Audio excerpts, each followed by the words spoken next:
제가 지금 이제 나누려고 하는 것은 예레미야서의 마지막 부분이라고 할 수 있습니다. 우리 아까 제일 아침에 나눌 때 37장부터 45장이 예레미야의 마지막 단락입니다. 그 뒤로는 열방을 향한 말씀이 있고 이렇게 되기 때문에 37장 1절에 시드기야가 임금이 되었다라는 이야기가 있고, 사실 예레미야서는 그 앞부분까지는 시간이 들쭉날쭉해요. 앞으로 갔다 뒤로 갔다 그렇게 하지만 37장에 시드기야가 즉위했다라는 것이 있고 44장까지는 그야말로 시간 순서대로 본문 내용이 지나가고 있습니다. 시드기야가 왕이 되어서는 11년을 통치했던 유다의 마지막 임금이었습니다. 이 시드기야가 다스리던 11년 동안에 예레미야는 거의 감옥에 갇혀 있었더랬습니다. 임금을 비판하는 말들을 하고 나라가 망한다라고 이야기하고 바벨론에게 항복하라 이야기를 하니 민족의 반역자 이쯤 되어서 예레미야는 내내 감옥에 갇혀 있고, 그 감옥도 여러 종류가 있어서 훨씬 가혹했던 감옥이 있고 좀 견딜 만한 감옥이 있고, 그 사이에서 예레미야가 왔다 갔다 하면서 이 시드기야 시절을 보내었더랬습니다. 그야말로 예레미야의 삶이 다 고난이었지만 특히 시드기야 시절 11년은 정말 극심한 고난 가운데 예레미야가 살았다라고 할 수 있겠습니다. 그 시드기야 시대가 이제 끝이 나는 것이지요. 우리 40장에 있는 본문을 보았지만 39장을 한번 보시겠습니까? 39장이 바벨론의 느부갓네살이 쳐들어와서 39장 1절에 보면 제9년 10째 달에 예루살렘을 포위했다라고, 시드기야 9년에 포위를 당했고 1년 반을 이 시드기야 군대가 유다가 버텨요. 1년 반을 버티다가 시드기야 11년 5월 달에 마침내 예루살렘 성이 함락되고 그 다윗부터 이어지던 유구한 이 이스라엘이 끝장나는 순간이 나타나게 되는 것인 거겠습니다. 해서 39장 9절에 보면 사령관 느부사라단, 이 바벨론의 사령관이었던 거죠. 이 사람이 성중에 남아있는 백성, 자기에게 항복한 자, 그 외에 남은 백성을 잡아 바벨론으로 옮겨갔다. 예루살렘 성 내에 있던 사람들 가운데는 죽이든지 끌고 가든지 둘 중에 하나였던 거죠. 예루살렘 성내에는 이 다윗 가문의 왕과 왕족들, 그 다음에 귀족들, 이 수많은 상류층 사람들이 예루살렘 성내에 있었던 거죠. 이 사람들이 거의 다 죽든지 이제 바벨론의 포로로 끌려가는, 여호야김이 죽고 여호야긴이 왕이 되었을 때 1차로 끌려간 1차 포로가 597년에 생겼던 거고, 요게 이제 39장 9절이 2차 포로 587년에 마침내 예루살렘이 함락당하면서 와장창 또 바벨론 땅에 포로로 끌려가게 되죠. 바벨론 2차 포로 사건이겠습니다. 근데 바벨론이 모든 이스라엘 사람을 다 포로로 끌고 갔냐? 그렇지는 않지요. 그래서는 그 유다 땅을 텅 비게 놔둔 것이 아니라 39장 10절에 보니 사령관 느부사라단이 아무 소유가 없는 빈민을 유다 땅에 남겨두고 그날에 포도원과 밭을 그들에게 주었더라. 이렇게 되어 있지 않습니까?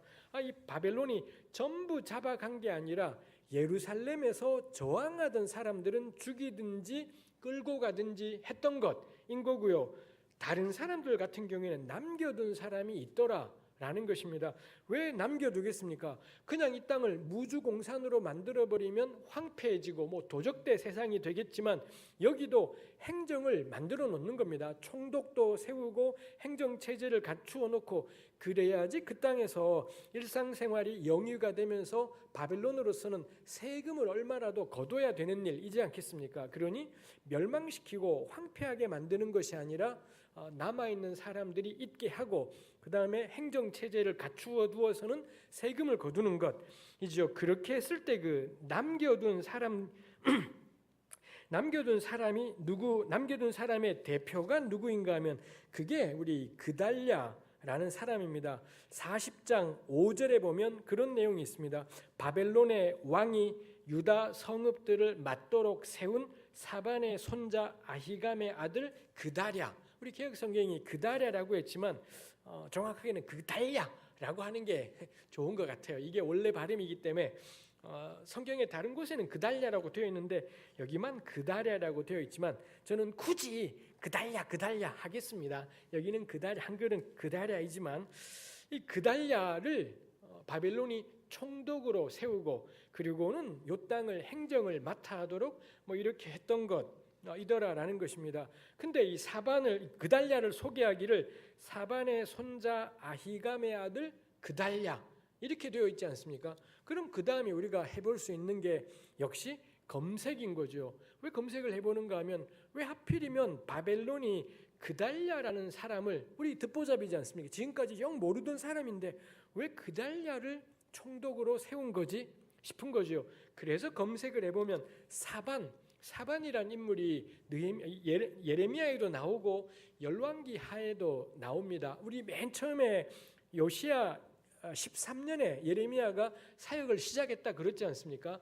유다의 마지막 임금이던 요시야 왕이 개혁을 할 때 요시야의 핵심 측근이 누구냐? 사반이더라는 겁니다. 열왕기 하에 보면 이 사반이라는 젊은 개혁자 집안인 거죠. 뭐 언제나 그렇지 않습니까? 우리 옛날 왜 조광조 뭐 이런 분위기의 사람입니다. 중종 때인가요? 개혁을 하려고 할 때 개혁의 오른팔이 조광조 같은 신진사대부 뭐 이런 집단이 있는 것처럼 아마 이 서기관 사반이 그런 개혁자 집단의 리더였던 거고요. 요시야 왕을 보좌해서 여호와의 율법을 따라 나라 전체를 뒤바꾸는 그런 개혁을 이 사반이 곁에서 도왔던 것인 거고요. 그 다음에 사반의 아들이 아히감입니다. 아히감을 역시 검색을 해보면 열왕기에도 나오지만 예레미야 26장에 나옵니다. 기억하실런지요? 예레미야 26장이 예레미야 7장에 있는 성전 설교의 반응을 담고 있는 장입니다. 예레미야가 성전 설교 7장에 나와 있는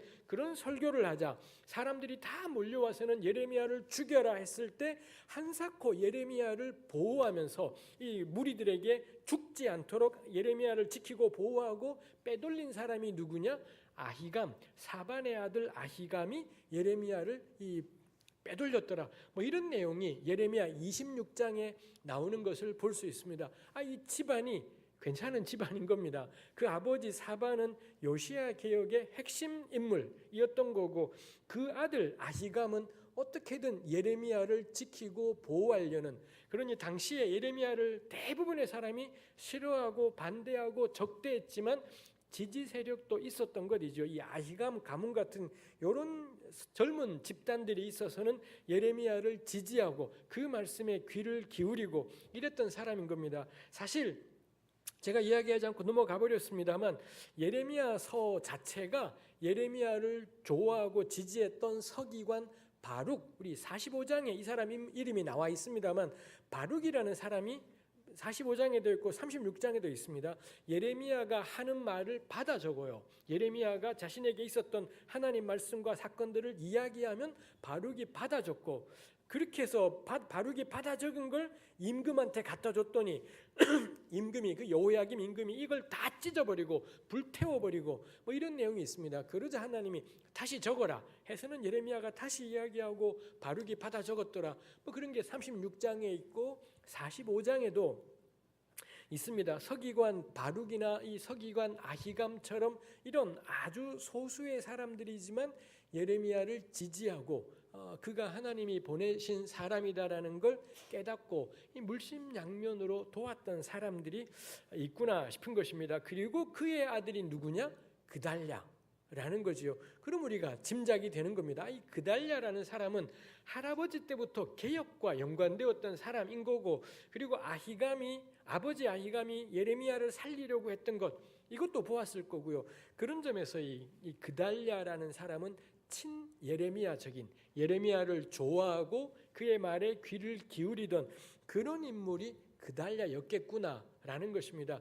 그렇게 할 때 왜 바벨론이 그달랴를 총독으로 세웠는지가 납득이 되는 거지요.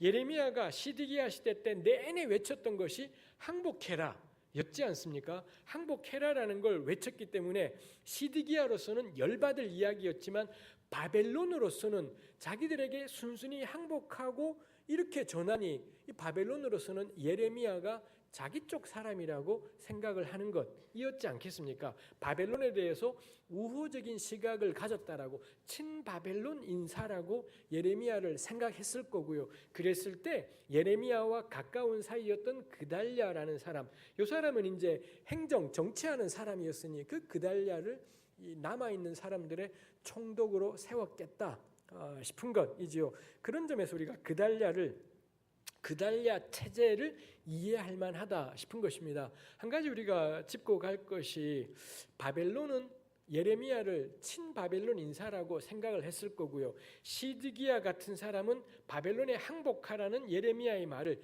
매국노라고 생각을 했을 것인 거겠습니다. 뭐 이런 것들을 우리가 성경 볼 때 만만치 않지요. 언제건 독립, 자유, 해방이라는 건 아주 중요한 가치이겠습니다만 시드기야에게 있어서 시드기야 시대에는 독립과 자유, 자주, 해방, 이걸 누가 외치느냐? 시드기야가 외치고요. 외세라고 할 수 있는 바벨론에게 항복해라, 순순히 굴복해라는 누가 외치느냐? 하나님의 사람인 예레미야가 외치더라 라는 점에서 이게 만만치 않은 것이 있습니다. 그러다 보니 예레미야서가 왜곡되고 악용되어서 사용되기도 해요. 친일했던 사람들이 걸핏하면 언급하는 것 중에 하나가 예레미야예요. 예레미야 봐라, 바벨론에게 항복하라고 하나님의 사람이 그러지 않냐, 일본에게도 뭐 이렇게 이야기하는 사람들이 있기도 하지요. 저는 그건 성경의 표면만 보기 때문에 그런 소리를 한다 싶은 것이 있습니다. 시드기야가 독립을 정말 주창했었고 어떻게든 바벨론으로부터 놓여나려고 했었습니다. 근데 우리가 궁금한 거죠. 왜 시드기야는 독립을 하려고 하는 거지? 도대체 독립하면 바벨론의 영향이 유대 땅에서 사라지면 무슨 좋은 일이 생기는가 싶은 것입니다. 가령 예수님께서는 로마 제국 시대를 살았지 않습니까? 근데 우리 예수님은 로마 물러가라 이거 하지 않으셨습니다. 사도 바울은 로마 제국 시대, 로마 제국 곳곳을 다니면서 복음을 증거했습니다. 근데 바울은 로마 꺼져라 이런 거 하지 않았더라라는 거죠. 이것도 역시 악용돼요. 예수님도 안 그러셨고 로마도 바울도 안 그랬으니 박정희 군사 독재 때나 전두환 노태우 시절이나 항상 교회 청년들이 독재 정권 물러가라 그러면 늘 그때 장로님들이 말리셨던 게, 예수님 봐라 로마 꺼져라 안 했잖아, 바울 봐라 반 로마 투쟁 안 했잖아, 교회는 그런 거 하는 것 아니야. 제가 청년 때부터 장로님들에게 목사님들에게 수도 없이 들었던 이야기입니다. 그때도 어린 마음에 아니 예수님의 딴 말씀은 잘도 개무시하시면서 어떻게 그건 그렇게 잘 들으세요? 이런 열받는 마음이, 아니 딴 건 순종도 안 하시면서 어떻게 꼭 그런 얘기들은, 이 독재 정권한테 대가리 숙이라는 얘기는 어쩜 그렇게 순종을 잘하세요 싶은 생각이 들기도 했었습니다만, 하여튼 어린 마음에는 제대로 반박하기는 쉽지 않았던, 왜냐하면 예수님은 반로마 투쟁 이런 건 안 하셨으니까요. 제가 지금 와서는 깨닫게 되었습니다. 로마가 물러가고 유대인이 다스리는 세상이 되면 좋은 세상인 겁니까? 로마가 꺼지고 이스라엘 사람 중에 지도자가 나오면 그러면 그게 행복한 세상이냐 싶은 것입니다. 왜 몇 년 전에 작년에 촛불 전국 때 서울의 광화문에 100만이 모였던 적이 있고요. 100만이 모였던 집회가 있었고 200만이 모였던 때가 있습니다. 저는 개인적으로는 촛불을 지지했기 때문에 열심히 나갔었고요. 200만이 모이고 100만이 모였던 집회에서 생긴 문제가 뭐냐? 그 좁은 광화문에 너무 많은 사람이 나와버린 겁니다. 그래서 뭐가 생기느냐? 어마어마하게 많은 성추행이었습니다. 100만, 200만의 사람이 거리를 몰려가다 보니 거기에 젊은 사람들 바글바글했고 젊은 여성들이 있는데 그 곁에 무수한 남자들이 있고 뭐 좁다 보니 사람이 너무 많다 보니 원치 않게 닿기도 하지만 의도적으로 성추행하는 일들이, 여성의 몸을 막 함부로 만지 이런 일들이 비일비재하게 일어났던 것이지요. 그래서는 이 여성들이 주최 측에다가 항의를 했습니다. 이게 말이 되냐? 새로운 세상을 만들자고 촛불 시위를 하는 판에 이런 일이 일어난 게 말이 되냐? 이랬던 거고요. 그때 왜 노래 부르는 가수 가운데 DJ DOC라고 있지 않습니까? 이 양반들도 촛불 시위에 참여했고, 그러면서는 박근혜 대통령 꺼져라 이걸 마음으로 노래를 하나 지어 불렀는데 그 노래 가사가 미스 박, 대통령을 가리키면서 미스 박에 대해서 뭐라 규탄하고 욕하는 그런 내용이 있었습니다. 박근혜를 반대하는 거야 그럴 수 있겠죠. 근데 우리가 저는 박근혜 대통령을 반대하는 게 여자여서이지 않습니다. 여자이건 남자이건 대통령으로서의 직무 수행이 글러먹었기 때문에 국민의 생명을 돌보지 않는 대통령이니 무슨 이따위가 대통령이냐 꺼져라 이거였던 건데, 이 DJ DOC의 노래는 자꾸 미스박 그러면서 여성인 점을 자꾸 부각시키는 것이 있더라라는 거죠. 이게 맞물리면서 이 수많은 여성들이 문제 제기했습니다만 그때 집회를 이끌어가는 분들이 그랬습니다. 지금은 우리끼리 싸울 때가 아니라 일단 박근혜를 쫓아내는 게 먼저야. 이거에 집중을 하고 그 다음에 이런 문제들을, 일단 좋은 세상을 만들고 그 다음에 이 문제를, 뭐 이런 답들을 했더라는 거죠. 그때 저도 이렇게 저렇게 토론하고 이야기하면서 깨달았습니다. 아니, 우리가 바라고 원하는 게 박근혜 대통령 없는 세상인 건가? 그렇지 않다라는 겁니다. 박근혜 대통령 없는 세상이 좋은 세상인 게 아니라 거리에 100만 명이 모여도 여성들이 성추행 당할 위험이 없는 세상, 그게 좋은 세상인 거지 않겠습니까? 200만이 모여도 남자건 여자건 간에 불안함을 느끼지 않아도 되는 세상, 이걸 만들고 싶은 거지 단지 대통령 한 명 바꾸는 게 우리의 목적이진 않다라는 거죠. 말씀드린 대로 저는 딸이 둘이 있습니다. 제 아내 있습니다. 제 아내 지금 이제 나이 많습니다. 50대 초입니다.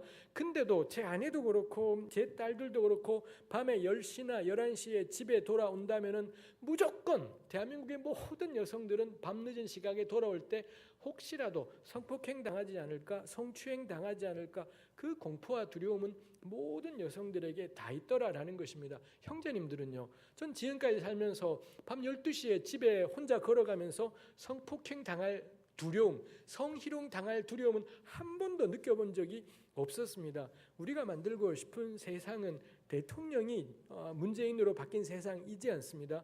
여성이 밤 11시에 밤길을 다녀도 안전할 수 있는 세상, 여자건 남자건 간에 사람으로 평가돼야 되지 여성이라는 이유만으로 여자가 치마가 짤래 마네, 치마가 짧든지 말든지 니 거나 잘 입어라 인 거지. 왜 늘 그러지 않습니까? 여성의 성폭행 사건이 생기면 여자가 어떤 차림이었길래 벗고 다니던 짧게 입고 다니던 니나 신경 써라, 네가 인생 똑바로 살면 될 일이지 여자의 옷차림이 문제다.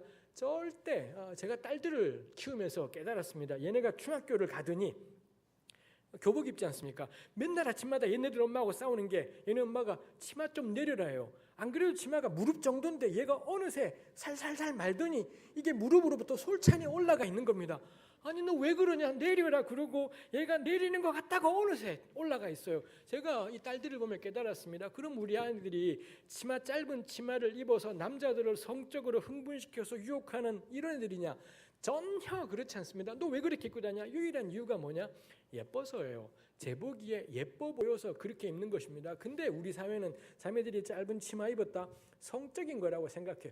그건 썩어 빠진 너네들의 생각이지 여성들은 결코 그게 성적인 유혹, 흥분 전혀 그런 것이지 않다 생각을 해요. 성폭행은 개자식들이 문제인 거지 절대로 여성의 옷차림이 문제이지 않다라는 거. 근데 자꾸 우리는 이 개자식들을 바르게 가르칠 생각을 하는 게 아니라 마치 남자의 성욕은 당연한 걸로 생각해요. 남자들은 한번 성욕이 발동하면 어떻게 할 수 없으니까 여자들이 조심해.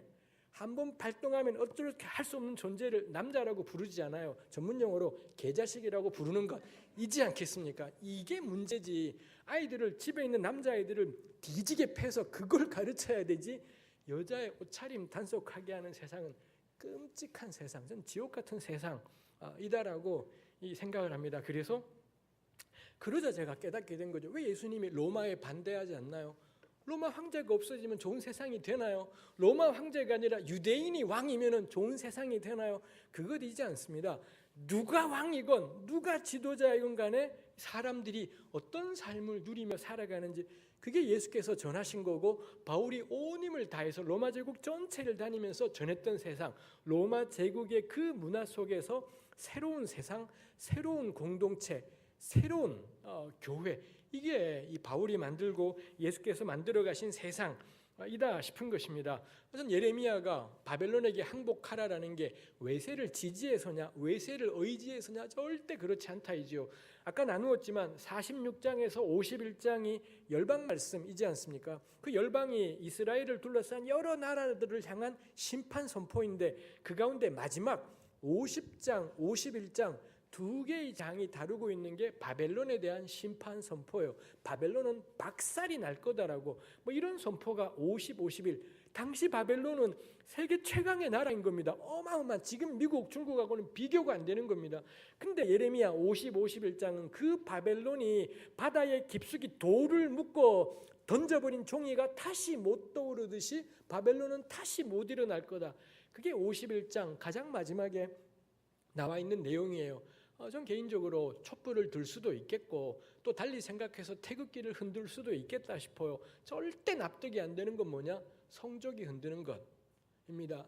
적어도 예수 믿는 사람은 그거 흔들면 안 된다 생각을 해요. 우리나라니까 태극기는 흔들 수 있겠죠. 박근혜 대통령을 좋아하고 지지할 수도 있겠습니다. 혹은 반대하며 촛불을 들 수도 있겠습니다. 성적이는 왜 들어요? 왜 미국 깃발을 드십니까? 성경에 나오잖아요. 열방 의지하지 말라고. 성경에 펼치면 사방에 이야기하는 게 열방 의지하지 말라고. 하나님이 우리 왕이시라고. 하나님이 우리를 지키신다고. 근데 이 사람들이 한 손엔 태극기를 들고요, 한 손에 성조기를 들어요. 왜요? 미국이 우리를 지켜주나요? 미국이 조선 땅을 지켜주나요? 미국이 대한민국을 지켜주나요? 교회 다니지 마시라. 만일 태극기 성조기를 흔드실 거라면 교회 다니지 마시라고. 쪽팔린다고. 태극기 드시라고. 태극기 드시는 걸로 충분하지. 왜 성조기를? 적어도 교회는, 적어도 그리스도인은 저는 그래서는 안 된다 생각을 해요. 하나님이 우리의 능력인 걸 진짜 믿는다면, 하나님만이 한반도의 평화의 주인이시다라는 걸 진짜 믿는다면 성조기는 흔들지 마시라고. 부디 태극기만 흔드시길. 이제는 서울에도, 제주는 모르겠습니다. 서울에도 태극기 흔드시는 분들의 숫자도 점점 줄어가고 있습니다만 하여튼 겁나 깝깝한 일 이겠다 싶은 것이 있습니다. 나라가 망했습니다. 나라가 망했고 이제 그달랴 체제가 되었습니다. 바벨론의 사령관이 39장 10절에 보니 사람들을 남겨두었습니다. 누구를 남겨두었다고 되어 있냐? 예레미야서에 따르면 아무 소유가 없는 빈민을 유다 땅에 남겨두었다. 여기 아무 소유할 때 소유가 의미하는 건 땅인 겁니다.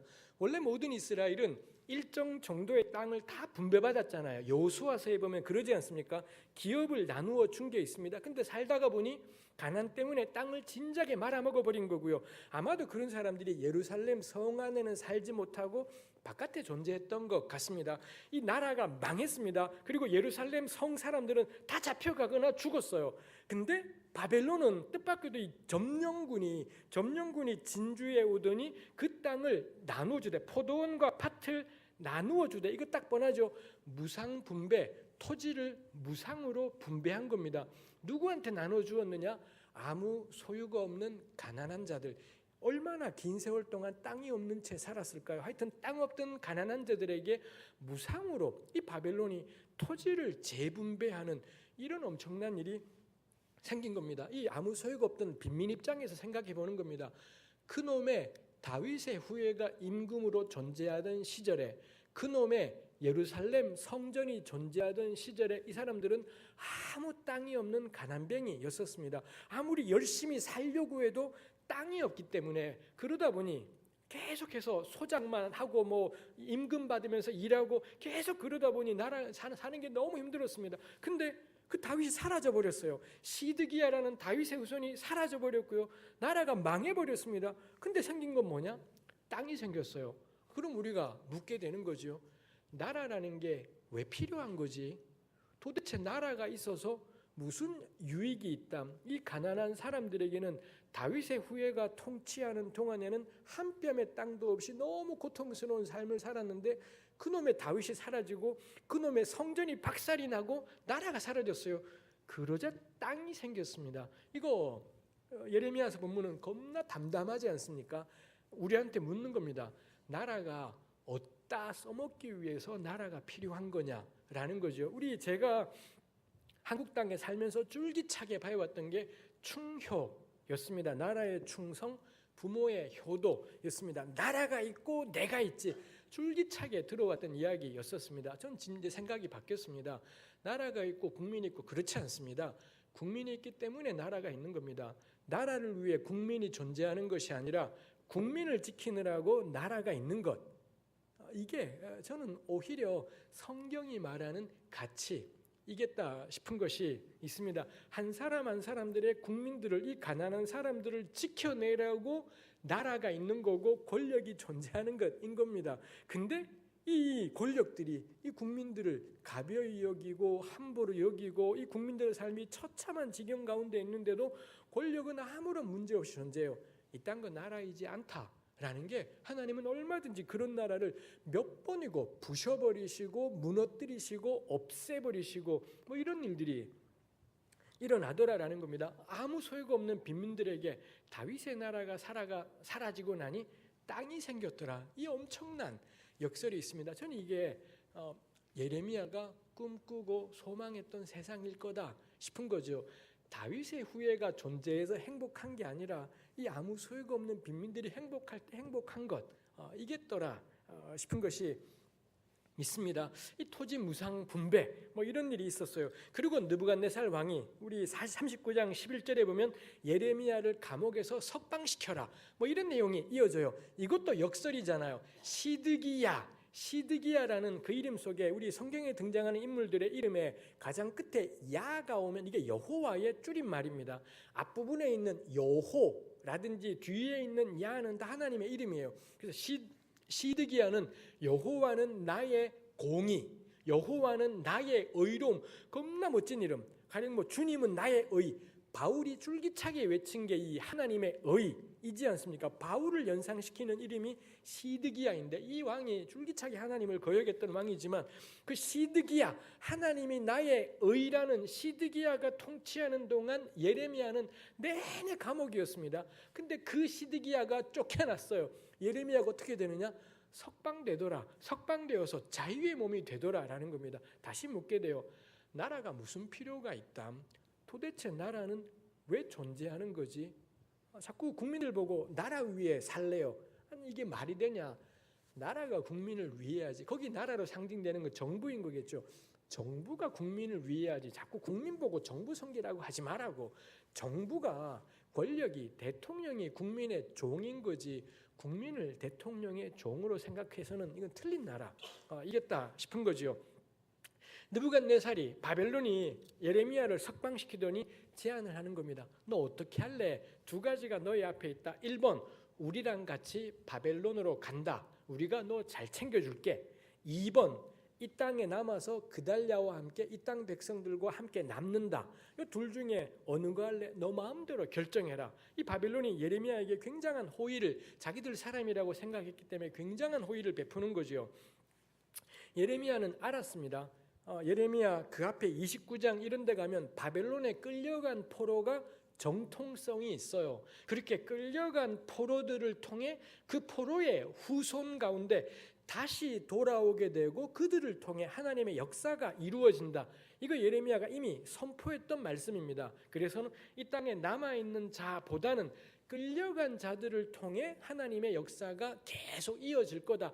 이미 예레미야가 선포했던 적이 있습니다. 그렇다면 제 생각에는 예레미야가 그들과 같이 바벨론 땅에 가는 게 더더욱이 바벨론 정부가 잘해주겠다라는 거예요. 너 어디 가든지 우리가 선대할게. 바벨론으로부터의 지지도 있고 그 다음에 포로들이 정통성도 있으니 예레미야가 그리로 갈게요. 이랬어야 될 것 같은데 뜻밖에도 예레미야는 이 백성들과 함께 남겠습니다. 남은 백성들과 함께 거하겠습니다. 이렇게 결정을 합니다. 그러자 바벨론이 그래? 그럼 너 그달랴 거기 가서 같이 있도록 하라 해서는 예레미야가 이 사반의 손자 아히감의 아들 그달랴에게로 갔더라. 뭐 이런 내용들이 40장 첫 부분에 이루어지는 것을 볼 수가 있습니다. 40장 우리 7절부터 읽었지만 바로 위에 40장 6절에 보면 예레미야가 미스바로 가서 아히감의 아들 그달랴에게로 나아가서 그 땅에 남아있는 백성 가운데서 그와 함께 사니라. 남은 자들과 함께 있었다 이지요. 이 그달랴 체제의 중심지가 어디냐? 미스바였던 거고요. 여기부터의 특징이 하나님이 일로 가라 절로 가라 말이, 물론 절로는 가면 안 되겠습니다. 당연히 교회를 가야 되겠습니다만 하여튼 이리로 가라 저리로 가라 말씀이 없어요. 그냥 예레미야가 알아서 하고 있는 것. 이죠. 예레미야는 그래서 그달랴에게로 갔습니다. 이 일에 대해 성경은 이게 하나님의 말씀이다 아니다를 전혀 말하고 있지 않아서 우리가 당연히 예레미야 개인의 선택이었다 이렇게 풀어가야 될 것 같습니다. 그 다음이 오늘 읽었던 본문 40장 7절입니다. 들에 있는 모든 지휘관과 부하들이 바벨론 왕이 그달랴에게 이 모든 걸 맡겼다라는 걸 들었더라. 들이라고 되어 있지만 달리 광야라는 단어입니다. 광야에 있던 지휘관들, 그럼 이 사람들은 누군가 싶은데 아마도 시드기야 9년에 예루살렘이 포위되지 않습니까? 그 전에 성을 빠져나간 사람들이에요. 그 전에 예루살렘 성을 빠져나갔던 일종의 지방 호족들 아니면은 군벌 세력들, 자기 나름대로 바벨론에게 저항하던 게릴라 전투를 펼치던 사람들이 바벨론이 대거 공격을 해오자 예루살렘을 빠져나가고, 그럼 어디로 가느냐? 광야. 여기 광야가 유대 광야 지역입니다. 우리 이스라엘 가보시면은 지금 우리 사해 왼쪽에 유대 광야 지역은 지금도 사람이 살기 어렵고 고대 시대에도 사람이 못 살고 주로 다윗 같은 경우도 여기 막 도망다니고 그러잖아요. 여긴 정말 대규모 군대가 들어오기가 어려운 데이다 보니 아마도 예루살렘이 함락됐을 때도 유대 광야 지역에 몇몇 군벌 세력들이 남아 있었겠다 싶은 겁니다. 근데 바벨론이 그달랴 체제를 확립했다. 그러자 광야에서 게릴라 전투를 하던 이 사람들이 고민을 해보고는 어떤 결정을 내리냐? 우리도 그럼 그달랴 체제로 들어가자. 그달랴에게로 가자. 이렇게 되는 거죠. 그래서 8절에 가면 그 군벌 세력 가운데 대표적인 두 집단의 지도자가 8절에 보니 그들 곧 느다냐의 아들 이스마엘, 이 사람이 한 명의 유력한 지도자고요. 그 다음에 또 한 사람은 가레아의 두 아들 요하난과 요나단, 그 중에서도 유력한 사람이 요하난이었습니다. 즉 느다냐의 아들 이스마엘, 가레아의 아들 요하난, 요 두 사람이 요 광야에 있던 군벌 세력들의 양대 지휘자들이었던 거고, 이 세력들이 전부 그달랴 체제 안으로 투항을 한 거고요. 우리도 그럼 이런 세상에서 살겠다 이렇게 되었던 것이죠. 그래서 8절 끝에 이 사람들이 미스바로 가서 그달랴에게 이르렀다라고 되어 있습니다. 그러자 9절 사반의 손자 아히감의 아들 그달랴가 그들에게 맹세하여 이르되 너희는 갈대아 사람 섬기기를 두려워 말고 이 땅에 살면서 바벨론의 왕을 섬겨라. 그리하면 너희에게 유익하리라. 이 체제에 들어오는 유일한 조건이 뭐냐? 바벨론에게 저항운동을 해서는 안 된다라는 겁니다. 이미 우리는 망했고 세상은 바뀌었기 때문에 바벨론에게 저항하든지 이거 하지 않는 게, 바벨론에게 항복하는 게 일단 기본 조건인 거고요. 그 다음에 10절 보라 나는 미스바에 살면서 우리에게로 오는 갈대아 사람을 섬기리니 너희는 포도주와 여름 과일과 기름을 모아 그릇에 저장하고 너희가 얻은 성읍들에 살라. 갈대아 사람, 바벨론 사람 상대하는 건 내가 알아서 하겠다. 이 갈대아 사람들을 상대할 때 굴욕을 당할 수도 있겠지만 그건 내게 하겠다. 너희들은 어떻게 하느냐? 이렇게 살아라 라는 거죠. 즉 이 그달랴 체제의 특징은 누구든지 간에 들어올 수 있고요. 한 가지 조건은 바벨론에게 저항운동하지 않는다. 요거만 지킨다면 누구든 그 체제 안에 들어올 수 있는 겁니다. 근데 10절은 너희는 포도주와 여름 과일과 기름. 이거 특이해요. 방금 전에 예루살렘 망했지 않습니까? 방금 전에 망하면 예루살렘과 유대 전역이 잿더미여야 될 것 같은데 뜻밖에도 10절은 포도주와 여름 과일과 기름, 이거 검색할 만하잖아요. 성경에 포도주와 여름 과일이 같이 쓰인 데가 어디 있냐? 검색을 해보면 한결같이 포도주, 여름 과일, 기름은 풍요의 상징, 풍요로움, 넉넉함, 하나님이 주신 풍성한 은혜, 이런 것들을 상징하는 게 포도주, 여름 과일, 기름이더라는 거죠. 10절을 보면서 생각을 해보게 되면 그달랴 세상이 끔찍한 세상이지가 않은 것. 전쟁 직후에, 우리 6.25 전쟁 직후에 그 사진들, 흑백 사진 속에 나오는 전부 잿더미에 어린아이가 빨가벗고 울고 있는 이런 장면이지 않은 겁니다. 포도주, 여름 과일, 기름으로 대표되는 바 뭔가 넉넉하고 풍요롭고 살만한 세상, 그런 인상이 이 10절 말씀에 있더라라는 거지요. 그 다음에 또 하나가 너희가 얻은 성읍들, 너희가 얻은 성읍은 또 뭐다냐 싶은 것입니다. 얻은 성읍을 어떻게 얻을 수가 있나요? 전부 바벨론에 쳐들어와서 완전히 점령했고 이랬던 세상인데 너희가 얻은 성읍들에 살아라. 그럼 뭐 이 이스마엘이랑 요하난이랑 이 군벌 세력들이 게릴라 전투를 하면서 확보했던 성읍이 있다는 거냐? 이건 말이 안 돼요. 만일 그런 게 존재한다면 바벨론에게 진작에 정복당하고 끝장이었겠지 않겠습니까? 그리고 이 사람들은 유대 광야에 도망쳐 있던 사람들이라는 점에서 10절에 있는 너희가 얻은 성읍이라는 게 뭐지? 싶은 것입니다. 성경은 요만큼밖에 안 쓰여 있지 않습니까? 그 다음은 뭔가요? 그 유명한 잔머리인 겁니다. 막 이제 잔머리를 굴리는 거죠. 저의 잔머리가 뭐냐? 아까 우리 39장 10절에도 나왔지만 그전에는 그달랴 체제 전에는 바벨론 사령관이 사람들에게 포도주와 밭을 분배했던 겁니다. 토지 재분배를 바벨론 당국에서 했고요. 이제 바벨론 군대가 철수하면서 그달랴 체제가 성립되었지 않습니까? 그 다음부터는 누구든지 간에 바벨론의 지배를 인정한다면 그달랴 체제 안으로 들어오게 되면 그달랴가 했던 게 뭐냐? 토지 재분배 였겠다라는 거죠. 그래서 누구든지 간에 난 여기서 살고 싶어. 바벨론에게는 저항하지 않겠어. 그럼 어떻게 되느냐? 그래, 그럼 너 어디 살래? 너희가 얻은 성읍이라는 건 그렇게 해서 우리는 저기 살겠습니다. 그래, 그럼 거기 살아라. 이렇게 해서 이 사람들에게 어떤 지역이 주어지고 저 사람들에게 여기 성읍이라고 했지만 성은 다 파괴됐어요. 바벨론이 예루살렘 공격하는 동안에 이 유대 땅의 모든 성들은 다 파괴되었습니다. 그러니까 성이 있는 곳이 아니라 지역인 거죠. 이 지역에 너네 살래? 그럼 거기 살아. 저 지역에 살래? 그럼 거기 살아. 뭐 이렇게 되더라라는 거죠. 바야흐로 그달랴 세상은 어떤 세상이냐? 누구든지 간에 원하면 땅을 받을 수 있는 세상. 그게 그달랴 세상이었더라는 겁니다. 근데 땅을 나는 이만큼을 받을래요. 이래봐야 소용이 없습니다. 이만큼의 땅을 받으면 경작을 해서 세금을 내야 되지 않습니까? 근데 경작할 사람은 없는데 이만큼을 받아보았자 세금만 많지 감당이 안 되지 않겠습니까? 그래서 그달랴 체제는 이 40장 10절을 가지고 제가 궁리를 하는 것입니다. 그달랴 세상은 어떤 세상이냐? 토지는 소유가 목적이지가 않은 거예요. 이만큼을 가지고 있어봤자 아무 소용이 없고 내가 가진 만큼의 세금을 정부에다가 내야 되는 거기 때문에 토지는 얼마큼이냐?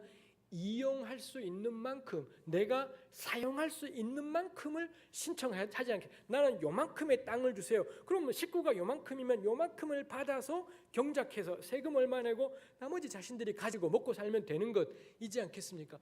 그러니 그달랴 세상은 누구든지 간에 토지가 무상으로 분배되는 세상이었다라는 거고요. 그리고 이 세상은 토지는 소유하는 것이 중요한 것이 아니라 사용하는 것이 중요한 세상이 되었더라라는 것입니다. 저것이 뭔 말이다냐 싶으시겠습니다만 제가 속한 기관이 기독연구원 느헤미야라는 일종의 대안적인 신학교육기관입니다. 기독연구원 느헤미야가 서울의 홍대 입구역 근처에 있습니다.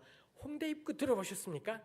서울의 대세입니다. 서울에 지금 정말 젊은 사람들이 바글바글. 그래서 제가 가끔 홍대 입구에 그 느헤미야 바깥에 금요일 밤에 나가면 내가 여기 있어서는 안 되는구나를 깨닫게 돼요. 왜냐하면 20살에 25살이 가득히 온 거리를 채우고 있어서 제가 들어가는 공기마다 공기가 늙어지게 되는, 공기가 막 나이 들게 되는 것이 있어서 여기는 가보면 느끼게 돼요. 내가 여기 오면 안 되겠구나. 적어도 금요일 밤이랑 토요일 날에는 내가 여기 숨도 쉬어서는 안 되겠구나 싶은 느낌이 확 들어오는 곳이 이 홍대 입구입니다. 어마어마하게 많은 사람들이 있습니다. 제가 그 바닥에 그 바닥에 연관이 된 지 벌써 한 20-30년 세월입니다. 서울에 올라와서부터 제가 이 마포구에 살았기 때문에 근데 그때의 홍대 입구는 아니랬더랬습니다. 그야말로 홍익대학교 있었고 그 앞에 전부 미술학원, 홍대가 미대가 유명하잖아요. 온통 미술학원에 군데군데 재즈 바, 재즈 클럽 요 정도였더랬습니다. 지금은 홍대 앞에 미술학원은 거의 찾아볼 수가 없고요. 거기에 젊은 사람들이 이렇게 하다가 그러다 보니 이런 재즈 바들이 또 하나 생기고 또 하나 생기고 그 다음에 아주 아기자기한 개념 있는 카페들이 생겨요. 제주도 이제 그런 카페가 굉장히 많아졌습니다만 이런 것들이 생기다 보니 젊은 사람들이 더 오게 되고 그러자 이런 게 더 생기게 되고 이 자꾸 홍대의 상권이 자꾸 넓어지는 것.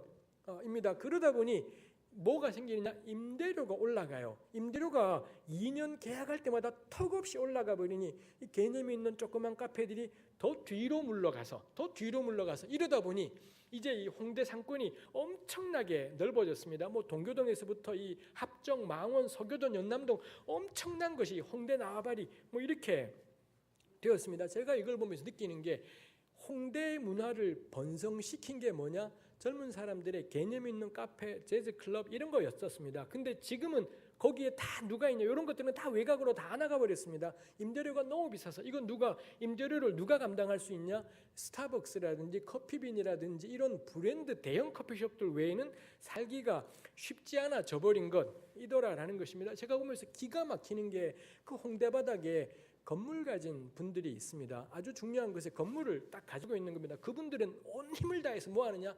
디비 자요. 온 힘을 다해 디비 자고 하루 종일 수프만 뭐 그러진 않겠습니다만 제가 과장해서 말하는 겁니다. 아무짝에도 쓸모없게 인생을 사는 겁니다. 근데 2년 지나면 임대료를 2배로 올려도 거기에 들어오려고 하는 사람들이 있더라라는 것입니다. 왜 그렇습니까? 어떻게 홍대가 그렇게 되었나요? 그 개념 있는 카페를 만들었던 젊은 사람들의 노력인 겁니다. 이 사람들 덕분에 여기가 겁나 사람들이 많이 오는 것이 된 거죠. 돈은 누가 버나요? 이 사람들은 2년 후에 임대료가 수익은 요만큼 늘었는데 임대료는 이만큼 늘어요. 그러면은 1킬로 뒤로 물러가고 그럼 거기 수익료 2배, 임대료가 2배, 3배 오른 건 누가 가지느냐? 하루 종일 디비 자고 못된 짓 하고 술 처마시고 깽판 치고 인생 지 멋대로 살고 그래도 2년만 지나면 임대료 올라가요. 또 2년이 지나면 또 임대료가 올라가요. 그러고는 권리금이 있던 건데 지가 운영하겠답시고 그렇게 그러면 권리금 없이 나가야 되는 거죠. 그러고는 다시 누군가한테 권리금 받고 팔고 이렇게 됩니다. 제주도 지금 그 일이 계속 일어나지 않습니까? 아주 멋진 카페가 와서 이 동네가 쓸만한 동네가 되면 대형들이 들어오게 되고 임대료가 왕창 오르게 되고 다 외곽으로 밀려나고 이런 거 있지 않습니까? 지금 대한민국을 끔찍하게 만드는 게 뭔가요? 창의적인 아이디어 그딴 거 필요 없어요. 창의력 있는 생각 그딴 게 무슨 소용이 있습니까? 건물 하나 있으면 끝인 겁니다. 건물 하나만 확보해 놓게 되면 이게 2년 지나고 4년 지나고 오르게 되어버리면 앉은 자리에서 어마어마한 돈을 벌게 되죠. 왜 이런 일이 있습니까? 토지가 이용을 위해 존재하는 것이 아니라 사용을 위해 존재하는 게 아니라 소유를 위해 의미가 있게 될 때 토지가 사용 때문에 쓸모 있는 게 아니라 소유만 해도 가지고 있으면 돈이 된다. 이렇게 되는 세상이 될 때 끔찍한 일들. 제주는 청년들이 창의적인 아이디어 가진 사람들이 제주를 누리고 돈은 아무것도 하지 않는 건물주들이 가지게 되는 끔찍한 세상 이더라이죠. 그래서 우리 초등학생들한테 장래희망이 뭐냐? 건물주요. 이 연예인들이 히트하고 돈을 벌었다 그러면 가장 먼저 하는 게 뭔가요? 강남 땅에 건물 사기. 명확하지요? 망할 겁니다. 그러지 않겠습니까? 창의적인 아이디어를 가진 사람이 성공하는 세상이 아니라 어떻게 해서건 건물 사두면 되는 세상. 제주도 마찬가지겠지요. 제가 얼핏 듣기에 제주도 아파트 값이 계속 올라간다라고 들었습니다. 아파트는 삶의 공간입니다. 가족들이 혹은 싱글들이 하루 종일 일하고 저녁에 집에 와서 먹고 자고 쉬고 그 다음날 또 하루를 힘있게 시작할 수 있게 만드는 것 그게 집인 겁니다. 근데 요즘 사람들이 집을 가지고 투자를 해요. 아파트를 또 한 채 사두고 또 한 채 사두고 해요. 저 우리 서울교회 교우들에게 권하고 싶습니다. 집은 삶의 공간이지 재산 수단이지 않습니다. 재산 증식의 수단이지 않습니다. 그렇게 해서 집이 올라가면 우리 서울에 있는 청년들이 결혼을 하기 두려워하죠. 결혼할 때 가장 문제가 뭔가요? 집을 마련할 길이 없기 때문에. 그래서는 또 신혼부부들 같은 경우 아이가 한 명, 사실 아이 낳지 말았어야 되는데 아이를 놓는 바람에 한 명은 쉬어야 되고 막 이러지 않습니까? 그러면 이 집을 융자하느라 빈돈을 갚을 길이 없죠. 그러면 이 젊은 부부들이 좀 더 외곽으로, 사실 넉넉한 사람들은 지하철 안 타잖아요. 이 친구들이 지하철을 타야 되는데 지하철역에서 먼 데로 이 초등학교 다니는 애가 있는데 이 자꾸 집이 임대료가 올라가니 그 다음에 먼 데로 이 초등학생 애가 전학을 가야 돼요. 초등학교 때 전학 가면 삶의 뿌리가 흔들리잖아요. 근데 왜 이런 일이 생기나요? 같은 교회에 있는 장로님, 권사님들이 집에다가 투자를 하는 겁니다. 아파트를 또 사두고 또 사두고, 이 망할 놈의 신문들이 한겨레나 경향처럼 진보적이라는 신문들조차도 몇 장을 넘기면 어디 아파트를 사두면 어디를 사두면 돈이 될 거다, 이딴 거를 이 신문들이 다 실어두고 그렇게 사두는 바람에 임대료가 올라가요. 같은 구역에 있는, 같은 목장에 있는 청년들이 계속 외곽으로 가야 되고 애가 더낙을 가야 되는데 형제님이 기도해 줄게요, 우리 집사님이 기도하지 말고 집을 파시라고 기도하지 말고 집에다가 투자하지 마시라고. 집은 삶의 공간이지 재산 증식의 수단이지 않습니다. 집은 살아가고 쉬라고 있는 것이지, 그거 3억 주고 사두었더니 2년 지났는데 4억이 되었어요. 도둑질입니다. 이게 어떻게 하나님 앞에 당당할 수 있는 돈이겠습니까? 그렇게 해서 그 1억을 11조를 하면, 그 1억을 선교 헌금을 하면 이게 하나님의 일이 되는 건가요? 하나님의 교회는 돈으로 되는 것이지 않습니다. 하루 10시간을 일하는데 우리 청년들이 1년에 받는 연봉이 1200이 안 되는 경우들도 있습니다. 그 적은 한 달에 100도 못 받는 돈을 가지고 뼈 빠지게 일해서 그 10만 원을 11조를 해요. 이걸로 역사가 나는 게 교회지. 3억짜리 사두었는데 1년 만에 4억이 돼서 감사합니다, 하나님께 1억 드려요, 그딴 헌금하지 마시라고. 그딴 돈이 없어서 교회가 이 꼴이냐? 그렇지 않습니다. 그딴 돈이 있으면 선교 사업이 번성하겠습니까? 그렇지 않다라는 것. 이 피 묻은, 피같이 번 돈 10만 원 11조 한 것, 이게 세상을 바꾸고 이게 역사를 만들어가는 것이지 않겠습니까? 제주도 부동산 광풍이 아마 있을 것 있지 않습니까? 적어도 교회는 그러지 말아야 된다. 적어도 교회는 아파트에다가, 대부분 우리는 한 채도 없어요. 한 채도 없습니다만 최소한 그럴 수는 없다 싶은 것입니다. 제가 지금 부동산 얘기를 하는 것이 아니라 성경 이야기를 하는 것이지 않습니까?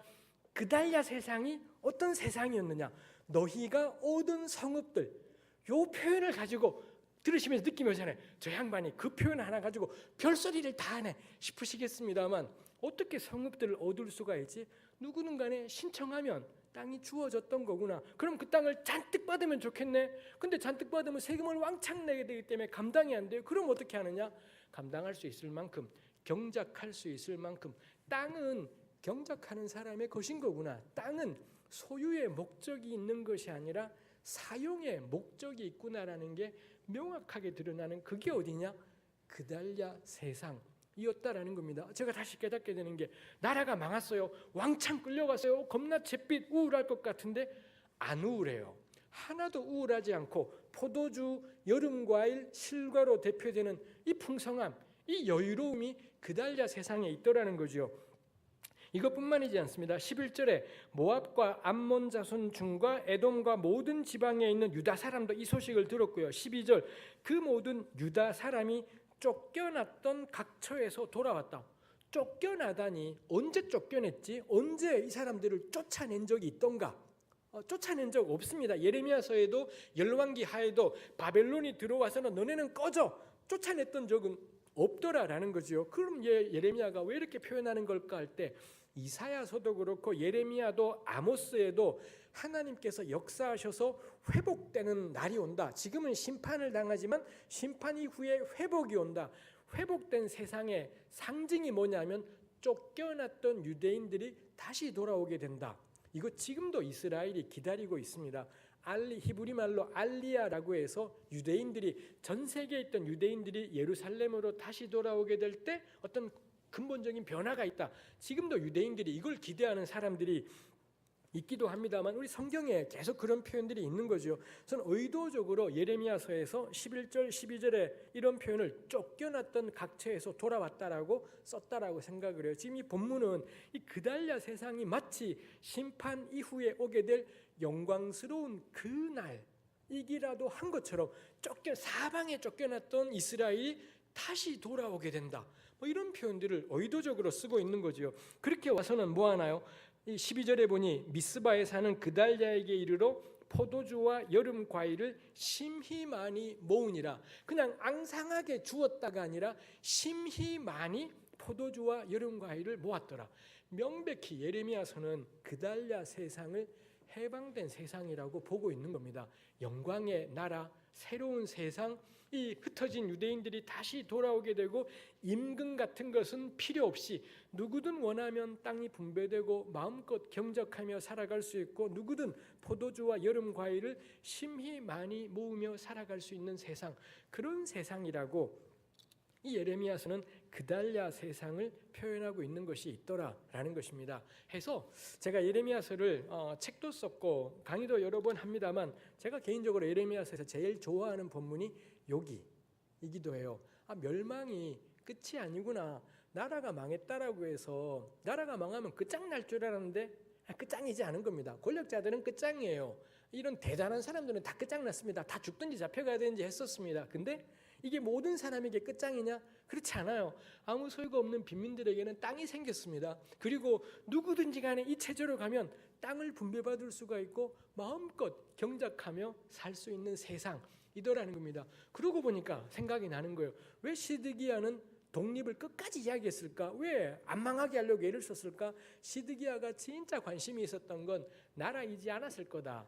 자기 기득권인 거죠. 왕으로서 누리는, 귀족들이 누리는, 상류층이 누리는 이거를 잃지 않으려고 그거를 덮은 말이 뭔가요? 나라가 있어야지, 나라가 독립돼야지 라고 말하지만 실제로 시드기야가 지키고 싶었던 건 자기 밥그릇이었겠다 싶은 것입니다. 근데 그놈의 나라가 박살이 나고 나자 잿더미가 되는 것이 아니라 이 그달랴 세상, 누구든 와서 땅을 얻을 수 있는, 그래서 땅을 차지하고서는 포도주와 여름 과일을 많이 모을 수 있는, 우리 마태복음 8복에 온유한 자는 복이 있나니 저희가 땅을 기업으로 얻을 것이며, 헬라어나 히브리어나 온유하다라는 말은 다른 뜻이 가난입니다.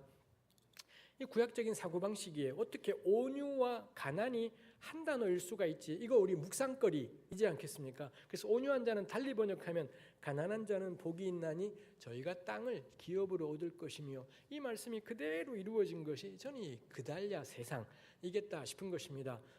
제가 나누고 싶은 건 끝이 아니다라는 것. 끝이 어떤 사람들에게는 끝인 것처럼 보이지만 원래 아무것도 없던 사람들에게는 끝이지 않습니다.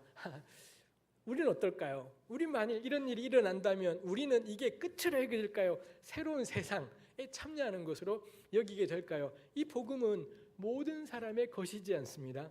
이 영광의 그달랴 세상에 참여하는 건 모든 사람의 복이지 않습니다. 자기가 가진 것이 너무 컸던 사람들은, 우리 이미 충분히 모든 것을 누리고 있던 사람들에게는 그달랴 세상은 하나도 기쁜 것, 절대 복음이지 않습니다. 이 복음은 누구의 것인가요?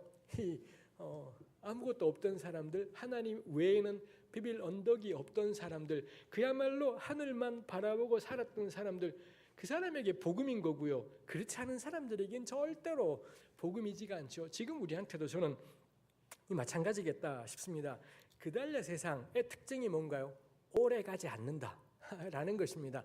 무슨 이 에너자이저 이런 게 있었어야 되는데 오래 가지가 않습니다. 사실 늘 그러겠습니다만, 이 어느 날 가레의 아들 요하난이 그달랴를 찾아온 겁니다. 찾아온 용건이 뭐냐면, 느다냐의 아들 이스마엘, 저 인간 양아치다. 저 인간이 암몬하고 결탁을 하고는 당신을 죽이고 여기 백성들을 자기 수하로 빼돌리려고 지금 이스마엘이 거짓으로 여기 들어와 있는 거다. 이렇게 요하난이 그달랴에게 이야기를 했습니다. 이거 나중에 보니 맞는 말이었습니다. 요하난은 이걸 어떻게 알았을까요? 걔 눈엔 똥밖에 안 보인다고. 요하난이 정치꾼이다 보니 이스마엘이 왜 여기에 접근했는지가 저는 딱 알아차린 것이다 싶은 것. 저들끼리 똑같은 인간들이다 보니 이스마엘의 속셈이 뭔가를 딱 알 수 있었고, 그래서는 그달을 찾아가서 저 이스마엘 나쁜 놈이다. 그러니 저거 처리해야 된다.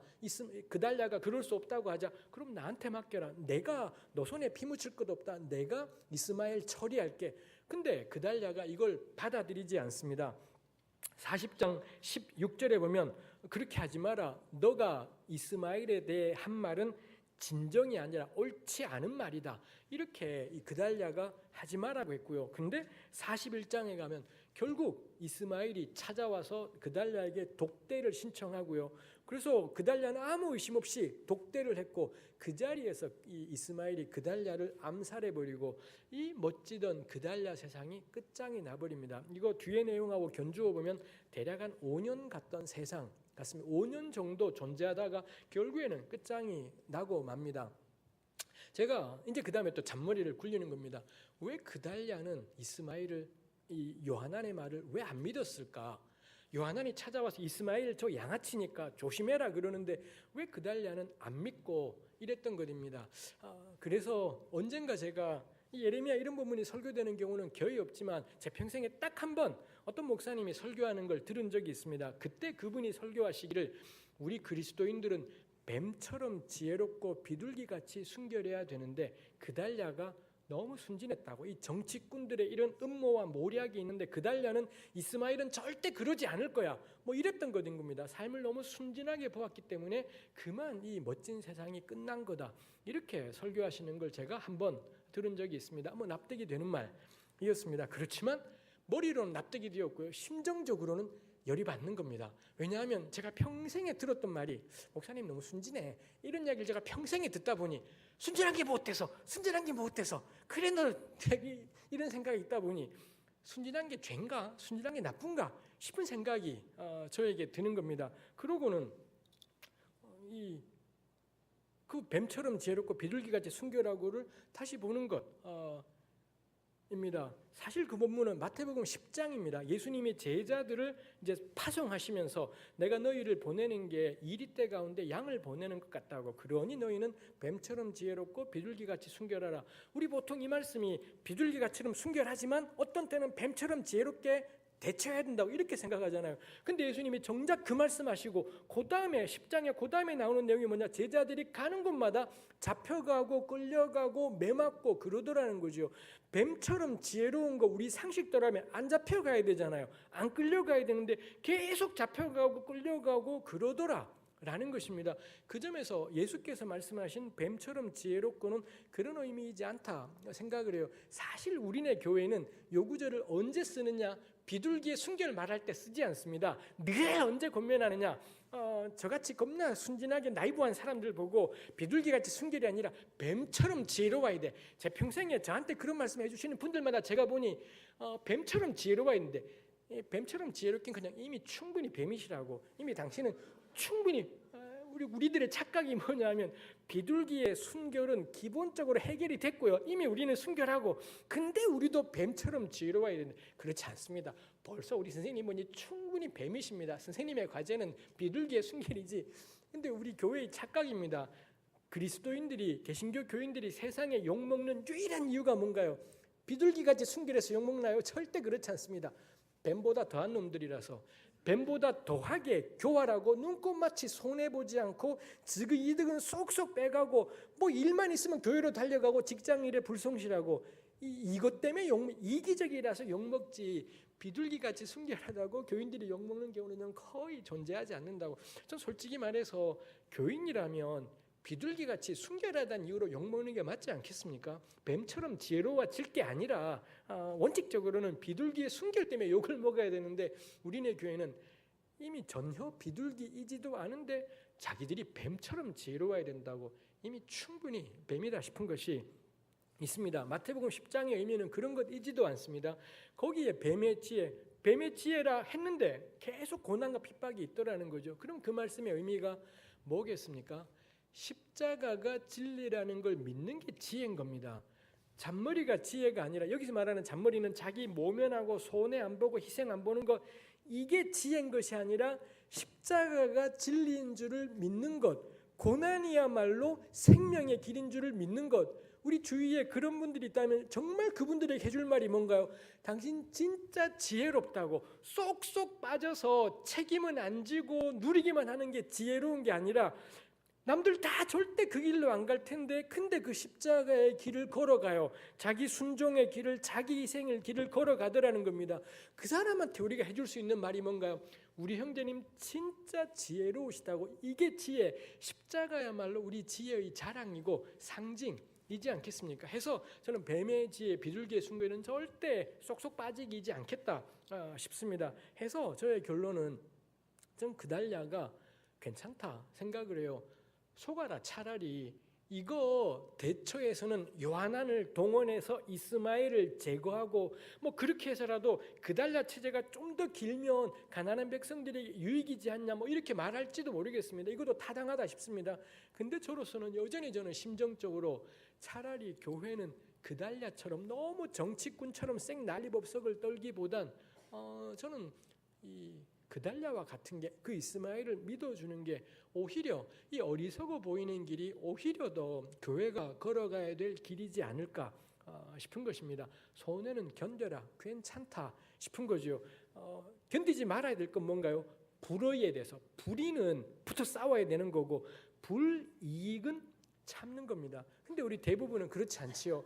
불의 앞에서 불의한 일이 막 이루어지는데도 하나님이 하시겠지 맡겨요. 근데 불이익, 우리 아파트에 무슨 손해가 되고 아파트 근처에 화장터, 제가 사는 동네도 그렇습니다. 아파트 단지 근처에 화장터가 온다. 길길이 날뛰면서 뭐 아파트 근처에 장애인 시설이 들어온다. 길길이 날뛰면서 이 서울의 압구정동에 그런 게 붙었습니다. 장애인들을 더 좋은 환경에 모셔라. 이런 양아치 같은 인간들이지 않습니까? 장애인들에게 관심 있는 것이지 않습니다. 아파트 단지 옆에 장애인 시설이 들어오면 지금의 아파트 값이 떨어질까 봐 이런 거 하지 않습니까? 불이익 앞에서는 예수를 믿건 안 믿건 길길이 날뛰고요. 불의 앞에서는 찍소리도 하지 않습니다. 저는 우리 청년들에게 권해요. 불이익은 참아라. 괜찮다. 하나님 살아계셔서 채워주실 겁니다. 우리 좀 손해봐도 앞에서 믿져요. 그렇지만 우리 하나님께서 우리 얼마든지 뒤에서 남게 하실 겁니다. 불이익은 괜찮아요. 불이익은 참고 견뎌보자 싶은 겁니다. 근데 불의는 손바짝 뜨는 겁니다. 이딴 게 나라냐고, 이딴 게 교회냐고, 불의에 대해서는 이게 무슨 말이 되냐고, 불의 앞에서는 손을 들고 길길이 고래고래 고함 지르고요. 불이익은 참아요. 불이익은 하나님의 능하신 손에 맡기고 견뎌보자 싶은 것입니다. 마지막 나누고 싶은 것입니다. 이스마엘은 그달랴를 왜 죽였을까?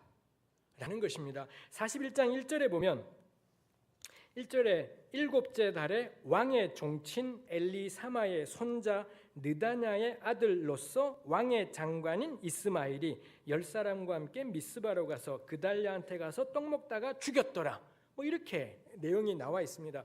저희 눈에 확 들어온 게 1절에서 이스마엘을 소개하는 말이 너무 긴 거예요.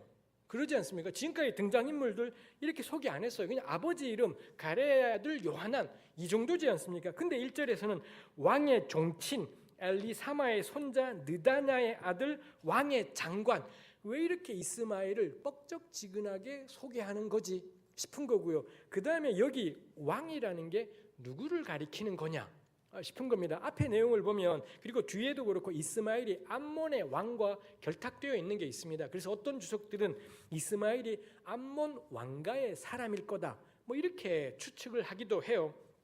저는 동의하지 않습니다. 느다냐 끝에 야라는 게 있잖아요. 그래서 느다냐는 히브리 말로 여호와께서 주셨다 이런 뜻인 거고요. 그 아버지가 엘리사마는 히브리어로 나의 하나님이 들으셨다. 그 다음에 이스마엘은 하나님께서 들으신다 이런 이름인 겁니다. 우리 왜 서옥의 교우들 가운데도 애 이름이 하은이, 하영이, 주은이, 예은이 이 모양으로 지은 경우가 있지 않습니까? 왜 그렇게 짓나요? 겁나 예쁜 이름이지 않습니까? 겁나 이런 예쁜 이름을 왜 짓겠습니까? 부모의 신앙 고백이에요. 예수님의 은혜, 주님의 은혜 이런 신앙 고백을 담아서 애 이름을 그렇게 그 모양으로 너무 아름답게 지어놓은 것이지 않겠습니까? 느다냐, 이스마엘, 엘리사마 이런 이름이라는 건 뭐냐? 이 사람 여호와 신앙인이다라고 봐야 되겠다라는 거고요. 그렇다면 이 왕이 누구냐? 다윗 가문의 왕 시드기야 왕을 가리키겠다 싶은 겁니다. 해서 저의 결론은 이스마엘은 왕가의 사람이다. 다윗 왕가의 사람이겠다라고 저는 결론을 내립니다. 그러자 납득이 되었습니다. 왜 이스마엘이 그달랴를 죽였을까? 첫 번째 이유, 역사는 우리 구약에 나오잖아요. 역사는 다윗을 통해 이루어지는 겁니다. 다윗의 후예를 통해. 무슨 근데 다윗의 후예도 아닌 그달랴라는 어디서 듣도 보도 못한 이 듣보잡 그달랴 가문, 이 가문을 통해 새로운 세상이 이루어진다. 이거 다윗의 후예로서는 납득하기 어려운, 역사는 다윗이라 해야 되는데 정통성은 다윗인데 무슨 그달랴, 이거를 새로운 변화가 난다면 다윗의 후예를 통해 나야 되는 거지 무슨 그달랴를 통해. 이 다윗 가문의 후예로서는 그달랴 같은 사람을 통해 새 세상이 이루어지는 거, 이거 용납할 수 없었을 거다. 성경에 그런 거 나오지 않습니다. 다 저희 잔머리니 절대 진리하고는 거리가 먼 추측이 난무한 그런 해석입니다. 두 번째, 왜 그 이스마엘로서는 그달랴 세상이 못마땅했을까? 그달랴 세상의 중심지가 미스바입니다.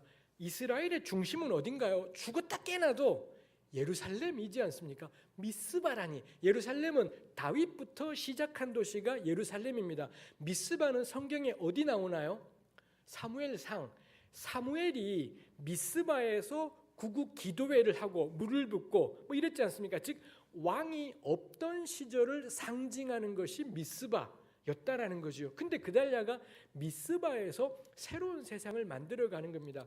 다윗 가문의 왕들과 연관된 예루살렘이 아니라 왕정 이전을 상징하는 미스바를 중심으로 한 새로운 세상, 다윗의 후예이지도 않은 사람에 의해서 예루살렘이 아닌 왕정 이전의 중심지를, 왕정 이전을 상징하는 그런 곳에서 이루어지는 새로운 세상, 이걸 납득할 수 없다라는 것, 저의 추측으로는 그런 것들이 이스마엘로 하여금, 다윗의 후손이던 이스마엘로 하여금 그달랴를 암살하게 하고 백성들의 리더십을 자기가 차지하려고 했던 이유였겠다 싶은 것입니다.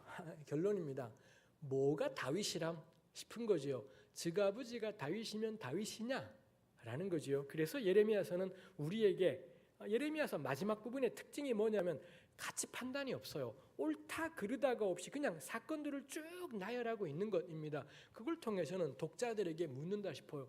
뭐가 다윗이랑, 핏줄이 다윗이면 다윗인 거냐, 즉 할아버지가 다윗이면 다윗인 거냐, 성경이 말하고 싶은 겁니다. 그 땅과하고 하나님의 나라는 상관이 없는 거죠.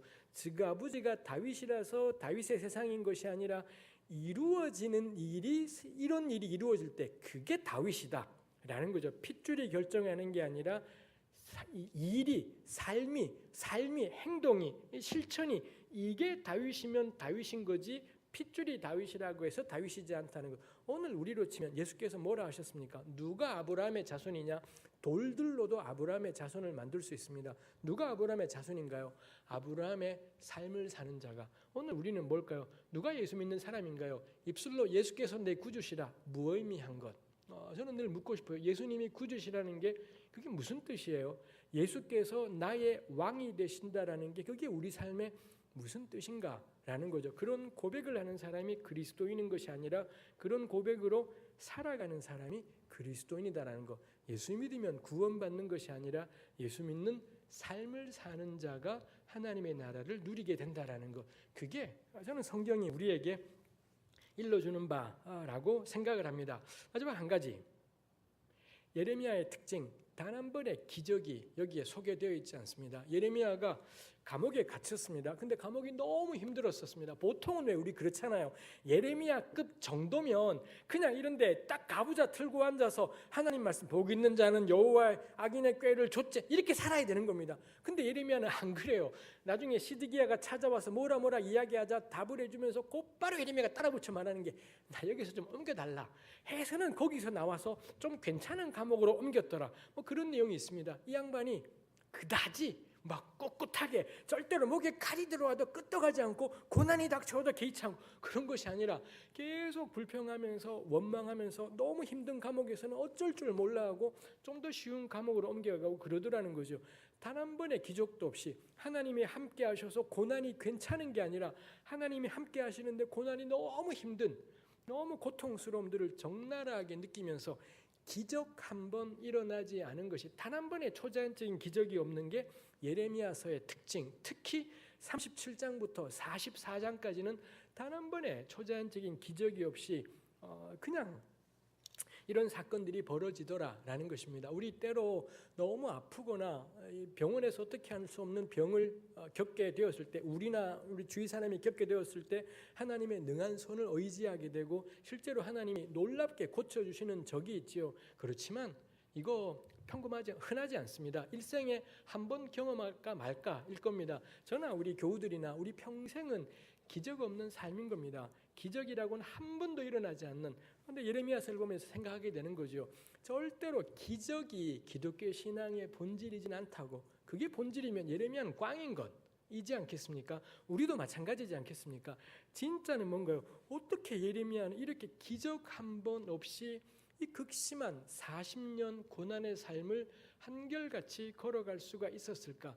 이런 사람이 존재한다라는 게 저는 어쩌면 기적이라면 기적이겠다 싶은 것입니다. 저희 삶에 앞으로 어떤 일이 있을런지요, 우리 서호교회 교우들의 삶에 어떤 일이 있을런지요, 우리를 특징 짓는 건 절대 기적이지 않을 겁니다. 기적 없는 일상, 매일 똑같은 일상, 그리고 가끔은 내 삶의 의미가 무언지도 모르겠다 싶은 그런 일상. 근데 그 일상 속에서 하나님이 우리를 부르심을 믿고 쭉쭉 걸어가는 것, 그리고 끝났다 싶은데 끝이지 않았어요. 그 끝났다 싶은 세상에 그달랴 세상 같은 이런 멋진 날들이 있더라라는 것입니다. 하나님이 정말 그러기 전까지는 뭐 끝은 없는 것이겠다 싶어요. 저나 여러분들이나 그렇게 우리가 일상을 살아갔으면 좋겠습니다. 기적이 일어나는 교회가 아니라 기적이 하나도 일어나지 않는데도 하나님을 경외하며 살아가는 신앙 공동체, 그런 교회가 제가 되고 우리 서호교회가 되었으면 좋겠습니다.